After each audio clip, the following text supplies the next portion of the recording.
ನಮಸ್ಕಾರ, ನೀವು ನೋಡ್ತಾ ಇದ್ದೀರಾ ಶ್ರೀ ಮಾರಿಕಾಂಬಾ ಡಿಜಿಟಲ್ ಟಿವಿ. ನಾನು ಸೃಷ್ಟಿ ನಾಯ್ಕ್. ಉತ್ತರ ಕನ್ನಡ ಜಿಲ್ಲೆಯ ಕರಾವಳಿ ಭಾಗದ ಪ್ರಸಿದ್ಧ ಭಟ್ಕಳ ಮಾರಿ ಜಾತ್ರೆಗೆ ದಿನಾಂಕ ನಿಗದಿಯಾಗಿದೆ. ಈ ಬಾರಿ ಆಗಸ್ಟ್ 5 ಮತ್ತು 6ರಂದು ಈ ಭವ್ಯ ಉತ್ಸವ ಜರುಗಲಿದ್ದು ಹೊರ ಜಿಲ್ಲೆಗಳಿಂದಲೂ ಸಹಸ್ರಾರು ಭಕ್ತರು ಆಗಮಿಸಲಿದ್ದಾರೆ.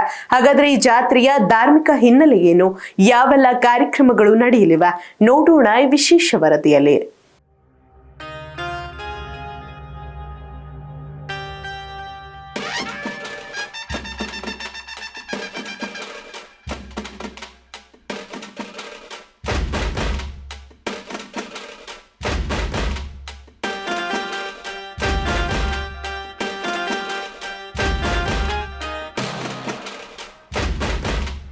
ಭಟ್ಕಳದ ಸಾಂಸ್ಕೃತಿಕ ಮತ್ತು ಧಾರ್ಮಿಕ ಇತಿಹಾಸದಲ್ಲಿ ಮಾರಿ ಜಾತ್ರೆಗೆ ಅತ್ಯಂತ ವಿಶಿಷ್ಟವಾದ ಸ್ಥಾನವಿದೆ. ಈ ಬಾರಿಯ ಮಾರಿ ಜಾತ್ರೆಯ ಧಾರ್ಮಿಕ ವಿಧಿವಿಧಾನಗಳು ಜುಲೈ 28ರಿಂದಲೇ ಆರಂಭಗೊಳ್ಳಲಿವೆ. ಜುಲೈ 28ರಂದು ಸಾಂಪ್ರದಾಯಿಕ ಪದ್ಧತಿಯಂತೆ ಮೂರ್ತಿ ತಯಾರಿಕೆಯ ಮರವನ್ನು ಧಾರ್ಮಿಕ ವಿಧಿವಿಧಾನಗಳೊಂದಿಗೆ ಕಡಿಯಲಾಗುತ್ತದೆ.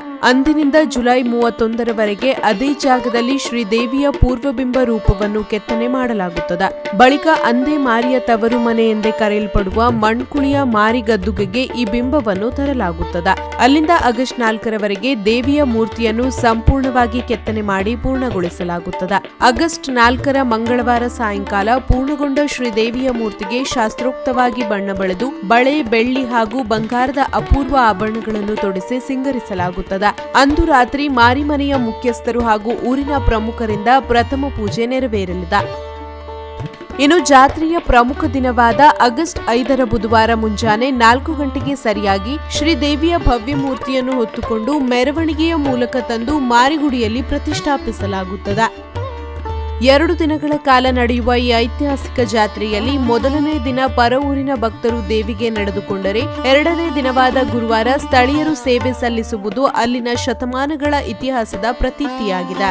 ಆಗಸ್ಟ್ 6ರ ಗುರುವಾರ ಸಂಜೆ ಈ ಐತಿಹಾಸಿಕ ಜಾತ್ರೆಗೆ ಭಾವುಕ ತೆರೆ ಬೀಳಲಿದೆ. ಅಂದು ಸಂಜೆ ಮಾರಿ ಮೂರ್ತಿಯ ಭವ್ಯ ವಿಸರ್ಜನಾ ಮೆರವಣಿಗೆ ಆರಂಭವಾಗಲಿದ್ದು, ಸುಮಾರು 6 ಕಿಲೋಮೀಟರ್ ದೂರದ ಪ್ರಸಿದ್ಧ ಜಾಲಿ ಸಮುದ್ರ ತೀರಕ್ಕೆ ದೇವಿಯ ಮೂರ್ತಿಯನ್ನು ಹೊತ್ತೊಯ್ಯಲಾಗುತ್ತದೆ. ಅಲ್ಲಿ ಸಮುದ್ರ ರಾಜನ ಸನ್ನಿಧಿಯಲ್ಲಿ ವಿಶೇಷ ಪೂಜೆ ಸಲ್ಲಿಸಿ ಕೊನೆಗೆ ಶಾಸ್ತ್ರೋಕ್ತವಾಗಿ ವಿಗ್ರಹವನ್ನು ವಿಸರ್ಜಿಸುವ ಮೂಲಕ ಭಟ್ಕಳದ ಮಾರಿ ಜಾತ್ರೆ ಸಂಪನ್ನಗೊಳ್ಳಲಿದೆ.